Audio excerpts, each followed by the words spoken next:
Hi, అందరికీ నమస్తే. నేను మీ శీలం వెంకటేశ్వర్లు. ఈరోజు ముఖ్యంగా చేనేతల సమస్యలపై గత వారం రోజులుగా కాకినాడలో మా చేనేత సోదరులు, మా మిత్రులు, మా చేనేతలు వారం రోజులుగా ఉద్యమాలు చేస్తున్నారు, ధర్నాలు చేస్తున్నారు. కానీ ప్రభుత్వం ఇంతవరకు స్పందించలేదు. ఈ విషయంలో ప్రభుత్వాన్ని మేము తీవ్రంగా ఖండిస్తూ కాకినాడలో జరుగుతున్న చేనేత ఉద్యమాలకి, దీక్షలకి మా బీసీ నవచైతన్య వేదిక సంపూర్ణంగా మద్దతు ప్రకటిస్తూ, అలాగే ఈరోజు మంగళగిరిలో మా చేనేత సోదరులు ఈరోజు దీక్ష మొదలు పెడుతున్నారని నాకు విశ్వసనీయ వర్గాల ద్వారా తెలిసింది. ఆ ఉద్యమానికి, మా చేనేతల ఉద్యమానికి మేము సంపూర్ణంగా మద్దతు ప్రకటిస్తున్నాం. మా యొక్క ప్రభుత్వం మీద మా యొక్క నిరసనను తెలియజేస్తున్నాం. ముఖ్యంగా సోదరులారా, రాష్ట్ర ప్రభుత్వం వచ్చి 2 సంవత్సరాలు అవుతుంది. ఈ రాష్ట్ర ప్రభుత్వాన్ని సూటిగా మేము చేనేతల తరపున ప్రశ్నిస్తున్నాం. ఒక బీసీ నవచైతన్య వేదికగా, అంటే నేను జాతీయ చేనేత ఐక్య వేదిక జాతీయ ఉపాధ్యక్షుల్ని, జాతీయ చేతి వృత్తుల ఐక్య వేదిక పార్టీకి రాష్ట్ర అధ్యక్షుణ్ణి, బీసీ నవచైతన్య వేదికకు వ్యవస్థాపక అధ్యక్షుణ్ణి, ఒక చేనేత నాయకుడిని. ఈ సందర్భంగా రాష్ట్ర ప్రభుత్వాన్ని సూటిగా మేము ప్రశ్నిస్తున్నాం. ప్రభుత్వం వచ్చి 2 సంవత్సరాలైంది. చేనేతలకు ప్రత్యేకంగా ఏం ఉద్ధరించారో ఈ ప్రభుత్వం చెప్పవలసిందిగా మేము డిమాండ్ చేస్తున్నాం. అదేమంటే పింఛన్లు ఇచ్చామంటారు, అందరితో పాటు ఇచ్చారు. ప్రత్యేకంగా చేనేతలకు ప్రత్యేకంగా ఎందుకు మేము అడుగుతున్నామంటే, ఈ రాష్ట్ర ముఖ్యమంత్రి గారి అబ్బాయి యువ నాయకులు లోకేష్ గారు 1,00,000 జనాభా ఉన్న మా చేనేతల నియోజకవర్గం మంగళగిరిలో మిమ్మల్ని గుండెల్లో పెట్టుకొని కనీసం ఈ రాష్ట్రంలో అతిపెద్ద మెజారిటీతో గెలిపించాం కదా. 95,000కు పైగా మెజారిటీతో గెలిపించాం. అంటే మరి మీరు మా చేనేత మీద కాస్తన్న కన్సర్న్ చూపించాల్సిన అవసరం లేదా? అలాగే ఈ రాష్ట్రంలో చేనేత నియోజకవర్గాలు, చేనేత జనాభా ప్రకారం దాదాపుగా 25 నియోజకవర్గాలు మా చేనేతలు అత్యంత ఎక్కువ జనాభా ఉన్న నియోజకవర్గాలు ఉన్నాయి. జనాభా ప్రాతిపదికన చూసుకున్న, మా జనాభా లెక్కల ప్రకారం చూసుకున్న చేనేత వర్గాలకు 30 నియోజకవర్గాలు మీరు ఇవ్వాలి, ఏ పార్టీ అయినా. కానీ ఒకే ఒక్క నియోజకవర్గం కదిరి కందికుంట వెంకట ప్రసాద్ మా చేనేత సోదరుడికి ఇచ్చారు, సంతోషం. కానీ అది మేము గెలిచినా కూడా మాకు చేనేత వర్గానికే మంత్రి పదవి ఇవ్వాలి కదా, అది ఇవ్వాల. దానిలోనూ మోసం చేశారు. అసలు చేనేతలకు మా సొంత బలంతో గెలవగలిగిన నియోజకవర్గాలను కూడా మీరు నిలబెట్టిన ప్రతి ప్రజలందరూ ఎందుకు గెలిపించారు? ముఖ్యంగా చేనేతలు ప్రతి నియోజకవర్గంలో చేనేతలు భారీ మెజారిటీ గెలిపించారు. చీరాలలో చేనేతలు ఇక్కడ కూడా దాదాపుగా 1,00,000 జనాభా ఉంటారు. ఇక్కడ మీరు మద్దులూరు మాలకొండయ్య గారికి ఇస్తే ఆయన కూడా మా బీసీ సోదరుడని గుండెల్లో పెట్టుకుని అత్యంత ఇంతకుముందు ఎన్నడూ లేని మెజారిటీతో గెలిపించాం. కానీ చేనేతలకు ప్రత్యేకంగా మీరు ఎలగబెట్టింది ఏంటో చెప్పవలసిందిగా ఈ ప్రభుత్వాన్ని డిమాండ్ చేస్తున్నాం. గత 2 నెలల క్రితం, 3 నెలల క్రితం మంగళగిరిలో చేనేత మహాధర్నా పెడితే వేలాది మంది తరలి వచ్చి మీరు చేనేత ఉద్యమం చేస్తే, అక్కడ ధర్నా నిర్వహిస్తే ప్రభుత్వం కనీసం క్షేమ కుట్టినట్టు కూడా లేదు. ఈ ప్రభుత్వానికి చేనేతలు ఏం పాపం చేశారు? చేనేతలు మీకు ఏం తక్కువ చేశారు? ఇంకొక మాట చెప్తున్నాను మిత్రులారా, ఈ ప్రభుత్వం కూడా గమనించాలి, గుర్తించాలి. తెలుగుదేశం పార్టీ పెట్టిన దగ్గర నుంచి కూడా బీసీ వర్గాలు అండగా ఉన్నాయి. అత్యధికంగా 18 కులాల చేనేత వర్గాలు ఈ రాష్ట్రంలో ఎక్కడ ఏ నియోజకవర్గంలో ఉన్నా తెలుగుదేశానికి ఎక్కువ మెజార్టీ కల్పించారు, ఓట్లు వేశారు. ఆ చరిత్ర మీరు మొత్తం లెక్కలు చూసుకుంటే మీకే తెలుస్తుంది. రాయలసీమలో తొగటి విరక్షకులు ఎక్కువగా ఉంటారు. మధ్యాంధ్ర, ఉత్తరాంధ్ర మొత్తం రాష్ట్ర వ్యాప్తంగా పద్మశాలి సోదరులు ఎక్కువగా ఉంటారు. దేవాములు ఉత్తరాంధ్ర కానీ రాయలసీమ కానీ 3 ప్రాంతాల్లో మా పొలాలు 18 కులాలు కూడా దాదాపుగా నా అంచనా ప్రకారం 45 లక్షల జనాభా ఉంటారని మాకు ఒక అంచనా. మీరు లెక్కలు ఎటు తేల్చినా కూడా తేలుతాయి. రేపు మాకు ఒక 6 నెలలకు సంవత్సరం లోపు తెలిసిపోతుంది. కానీ చేనేతలకు మీరు ఇంత అన్యాయం చేస్తూ మా ఓట్లు తీసుకొని కనీసం మాకు ఒక్కటంటే ఒక్క హామీ నెరవేర్చారా? గత చంద్రబాబు గారి ప్రభుత్వం ఇచ్చినటువంటి బొనకర్ బీమా పథకం కావచ్చు, చేనేతలకు సబ్సిడీ కావచ్చు, సొసైటీల ద్వారా సబ్సిడీలు కూడా చేనేతలకు ఇచ్చారు. మర్చిపోయారా?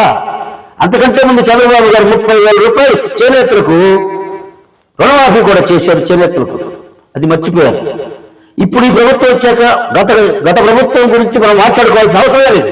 ఎందుకంటే ఆ ప్రభుత్వం ఏమీ చేయలేదు కాబట్టి, ఏదో చేనేతలకు లేకపోతే వాళ్ళకి వీళ్ళకి డబ్బులు మాత్రం ఇచ్చింది కాబట్టి, కుల వృత్తులను కోల్పోయాం కాబట్టి, చేతి వృత్తులు కుల వృత్తులు మొత్తం ధ్వంసం అయిపోయాయి కాబట్టి ఈ ప్రభుత్వం మీద ఎంతో నమ్మకంతో 164 సీట్లు ఇచ్చి గెలిపించాం.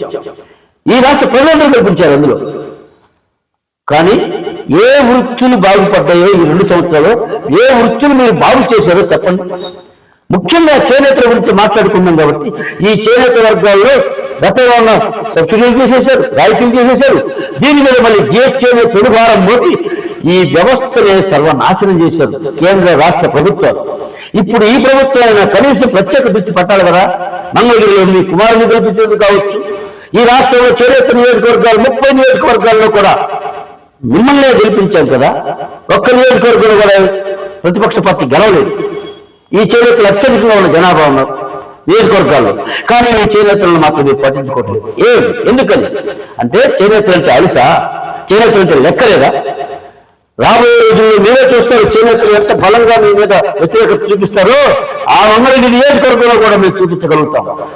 ముఖ్యంగా ముఖ్యమంత్రి గారు, అలాగే నేను ప్రశ్నిస్తానంటే వచ్చిన పవన్ కళ్యాణ్ గారు నిజాయితీ కూడా మేము ఇప్పటికీ నమ్ముతున్నాం.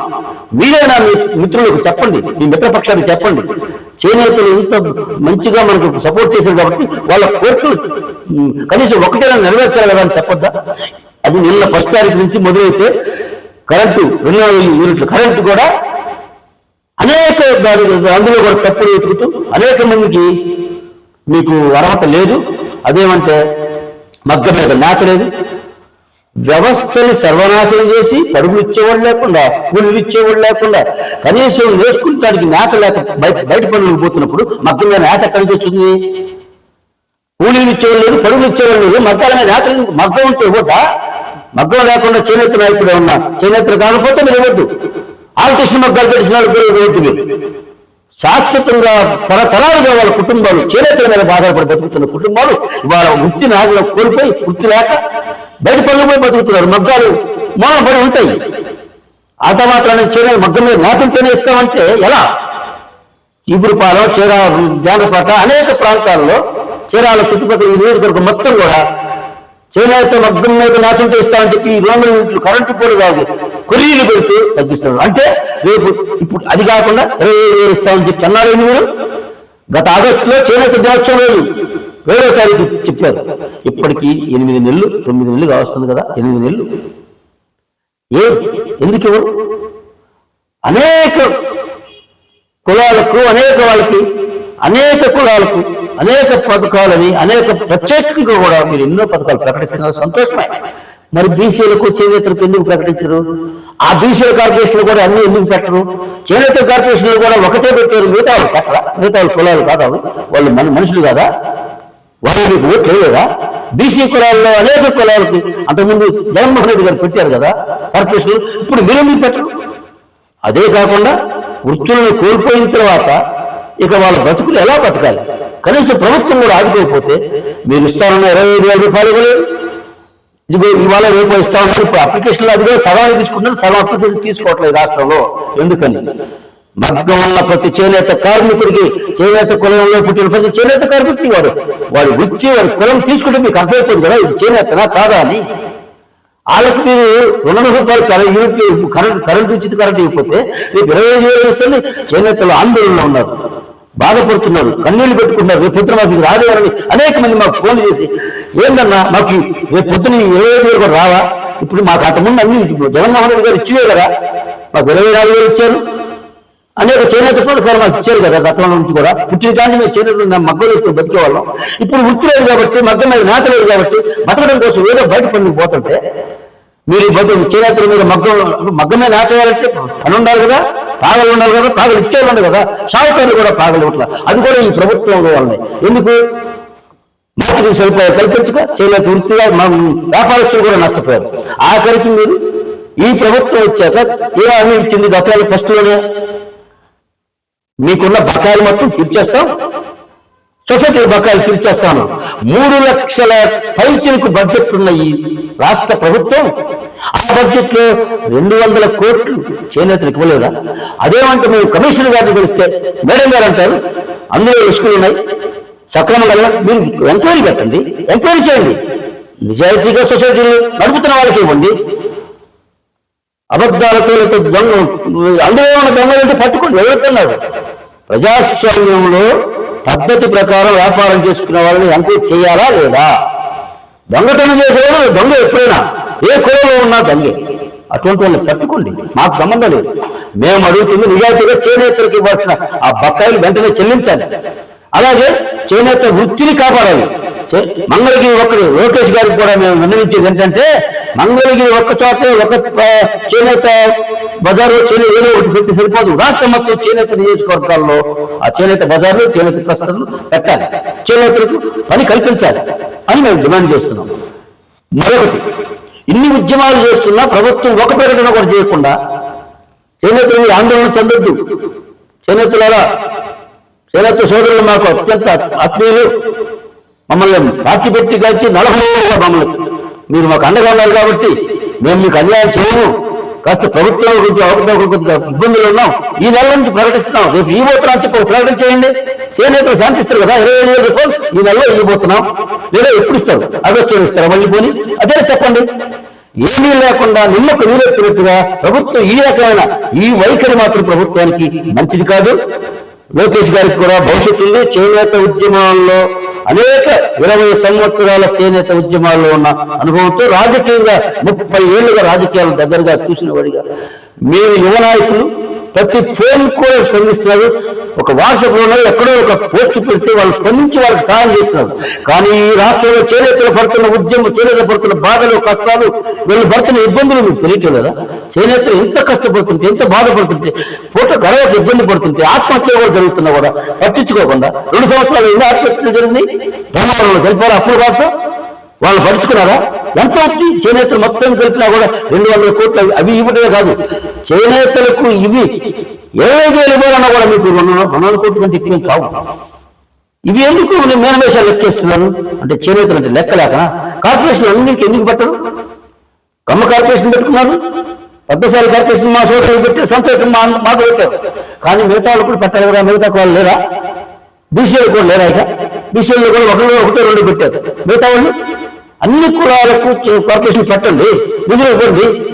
రాష్ట్ర ప్రభుత్వ ఆదాయంలో అత్యధిక భాగం కష్టజీవులు, నిత్యం కష్టపడి పనిచేసే వాళ్ళు, ఉప్పు పప్పు చెట్టుకుండా మంచి చెప్పు కొనుక్కుని పన్నులు కట్టేది వాళ్ళు. రాష్ట్ర సంపద సిద్ధపడుతున్న వెళ్తేనే గొప్ప గొప్ప వ్యాపారాలు చేసేవాళ్ళు, వాళ్ళు లంచాలు కట్టి పన్నులు ఎగరగొట్టే వాళ్ళు మాత్రం మీకు అత్యంత ప్రీతిపాత్రులు. నిజాయితీగా కష్టపడి పని చేసుకుని ఎక్కడ కష్టం చేసి మేము సంపదను సృష్టించేదంతా పేదలే. అందుకే 185 కూటికి లేని వాళ్ళు కూడికి రాజ్యమన్నడే మాన్యకాంక్షిరాము, అది కూలి రాజ్యమన్నడే మాన్యకాంక్షిరాము. ఈ సబ్జెక్టు బాబాసాహెబ్ అంబేద్కర్ గారు చెప్పింది సమాన హక్కు, సమాన అవకాశాలు అందరికీ ఉండాలనే కదా రాజ్యాంగంలో రాసింది. ఆర్టికల్ 14 ఏం చెప్తుంది? సమాన హక్కులు ఉండాలి కదా, ప్రతి పౌరుడికి సమాన హక్కులు ఉండాలి. కానీ మా హక్కులను కాలవేస్తూ మమ్మల్ని పట్టించుకోకుండా బీసీ జాతినే మీరు గాలి వదిలేశారు. ఈ లెక్కలో కేవలం రాజధాని లేదంటే కంపెనీలు చేస్తున్నాం, అన్నా క్యాంటీన్లు పెడుతున్నాం, ఇవి కాదండి. సమాజంలో పౌరులు బతకాలా లేదా? కులాల సంగతి సమాజంలో ఉన్న వెనుకబడిన వర్గాల వారు ఏం చేయాలి? ఇప్పుడు ఎవరికి చెప్పుకోవాలి? దిక్కు దశ లేకుండా పోయింది ఈ రాష్ట్రంలో. ముఖ్యమంత్రి గారు అపాయింట్మెంట్ అడిగినా కూడా ఇవ్వట్లేదు. మా బాధలు చెప్పుకోవడానికి కూడా చేనేత మంత్రి గారు అవకాశం ఇచ్చారు, చెప్పాము. రేపు అమలు జరగబోతున్నాం. వచ్చే నెల ఏప్రిల్ 1 నుంచి కరెంటు, ఉచిత కరెంటుతో పాటు 25,000 కూడా అమలు చేస్తామని చెప్తే నిజమే అనుకున్నాం. మరి ఆ మాట ప్రస్తావన లేదు. పోనీ వచ్చే నెల అమలు చేస్తాం, ఏం చెప్పండి, అది లేదు. ఇంత దుర్మార్గుగా పరిపాలన సాధించడం మాత్రం ఏమాత్రం మంచిది కాదు. మేము హంసల్లాంటి వాళ్ళం. మంచిది మంచి అంటాం, చెడు చెడు అంటాం. పెద్ద కుండ నిండా నీళ్ళు పోసి ఒక చుక్క పాలు పోసినా ఆ పాలకు పాలు, నీళ్ళకు నీళ్లు తీస్తాం. అలా మనస్సు బ్రాడ్గా, నిశ్చలంగా, స్వచ్ఛంగా ఉండే మనస్తత్వాలతో ఉన్న వాళ్ళం మేము బీసీలో ఉన్నాం. చంద్రబాబు గారు మంచి చేస్తున్నప్పుడు మంచి అంటున్నాం. ఇప్పుడు కూడా రాజధాని కట్టడం సంతోషం, కట్టండి. పోలవరం పూర్తి చేస్తున్నారు, చేయండి. అలాగే రాష్ట్రంలో కేంద్ర ప్రభుత్వాలకు రోడ్లు వేస్తున్నాయి, అనేకటువంటి వసతులు కల్పించాలి. కానీ సామాన్యుల ప్రజలను పట్టించుకోకపోతే ఇప్పుడు మళ్ళీ ఓడిపోతారు. బీసీలను పట్టించుకోకపోతే, అతి ముఖ్యంగా బీసీలు అంటే బీసీలు చేనేతల్లో ఉన్న 18 కులాలు కూడా బీసీలో అంతర్భాగమే. 142 కులాల బీసీలలో చేనేతలు కూడా అంతర్భాగమే. ఇంతవరకు బీసీలు 80% పైగా, ఇప్పుడు 90% పైగా పేద బడుగు బలహీన వర్గాలు, అట్టడుగునున్న వర్గాలు ఉన్నాయి. వీళ్ళందరికీ రాజ్యాధికారంలో భాగం లేకుండా, ఒకటే అలామాటు హక్కుల ప్రకారం రావాల్సింది, జనాభా లెక్కల ప్రకారం రావాల్సింది కూడా ఇవ్వకుండా, చట్టసభల్లో మా ప్రాతినిధ్యం లేకుండా, చట్టసభల్లో కనీసం మా బీసీలకంటూ జనాభా లెక్కల ప్రకారం అన్నా మీరు కల్పించకుండా చట్టసభల్లో అవకాశాలు మీరు రాజ్యపాలన చేస్తూ మీరు ఇష్టం వచ్చినట్టు నిర్ణయాలు మీరు తీసుకుంటూ పేదలను నిర్లక్ష్యం చేయటం రాజ్యాధికారంలోకి వచ్చిన వాళ్ళకి ఇది పద్ధతి కాదు. ఇది ఆలోచించకపోతే బీసీలు, ఎస్సీ, ఎస్టీలు, బడుగు బలహీన వర్గాలు మీకు రేపు రాబోయే రోజుల్లో ఖచ్చితంగా బుద్ధి చెప్తారు. మేము అందుకే ఈ సందర్భంగా రాష్ట్ర ప్రజలందరికీ, రాష్ట్రంలో ఉన్న బీసీ, ఎస్సీ, ఎస్టీ, మైనారిటీ వర్గాలందరికీ, అలాగే ప్రజా సంఘాలు, కుల సంఘాలు, బీసీ సంఘాలు, మహిళా సంఘాలు, యువజన సంఘాలు, ప్రతి ఒక్కరికి పేరు పేరున అందరికీ మేము చేతులు జోడించి నమస్కరిస్తున్నాం. మనం అందరం ఒక వేదిక మీదకి వచ్చి ఈ కేంద్ర రాష్ట్ర ప్రభుత్వాలలో పాలించే పాలకుల విధానాల మీద పోరాడకపోతే, ఉన్న రాజకీయ వ్యవస్థ మీద మనం పోరాడకపోయినా మనం వెనకబడి ఉంటాం. ఈ ఉన్న అధికార ప్రతిపక్షాల రెండూ కూడా కేంద్రంలో కావచ్చు, రాష్ట్రంలో కావచ్చు, కేంద్రంలో బీజేపీ ఎన్డీఏ గవర్నమెంట్ కావచ్చు, కేంద్రంలో ప్రతిపక్షమైన కాంగ్రెస్ పార్టీ కావచ్చు, బీసీలకు ఏం న్యాయం చేశారు వీళ్ళు? 79 స్వతంత్ర భారతదేశంలో 79 సంవత్సరాలు, 75-76 సంవత్సరాలు రాజ్యాంగం అమలు, 76 సంవత్సరాలు పెట్టాము. ఇంతవరకు బీసీలకు రాజ్యాధికారంలో భాగమే లేదు. ఏమి? ఎందుకంటే ఆర్టికల్ 340 ప్రకారం బీసీలకు రాజ్యాంగంలోనే అంబేద్కర్ గారు కల్పించారు కదా చట్టసభలో అవకాశాలు ఏమని. అదే ఆర్టికల్ 340ని ఉపయోగించి ఒక కమిషన్ వేసి బీసీలకు చట్టసభల్లో అవకాశాలు కల్పించమని ఎప్పుడూ చెప్పారు. మీరు ఎస్సీ ఎస్టీలకు కల్పించారు, సంతోషమే. ఆర్టికల్ 341, ఆర్టికల్ 342 ప్రకారం. అలాగే ఆర్టికల్ 344 AB కింద కూడా కొన్ని అవకాశాలు, కొన్ని వర్గాలు కల్పించారు కదా. అదే ఆర్టికల్ 344C పెడతారా, లేకపోతే ఇంకోటి పెడతారా? బీసీలకు కూడా రాజ్యాధికారంలో భాగస్వాములను చేయండి, చట్టసభలో అవకాశాలు కల్పించండి అని మా వాదన, మా డిమాండ్. అంతేకాదు, అసలు ఇది ఈ అవకాశాలు రిజర్వేషన్లు కాదు, 100% రిజర్వేషన్లు చేయండి. ఇక ప్రభుత్వాలకు ఇంకెందుకు? ఎవరిని నిందించుకోవాల్సిన అవసరం లేదు. అగ్ర కులాలు, లేకపోతే రెడ్లు, కమ్మ, కాపు, లేకపోతే బీసీలు, ఎస్సీలు, ఎస్టీలు ఏమకల్లా ఎవరెంతో వారికంతా.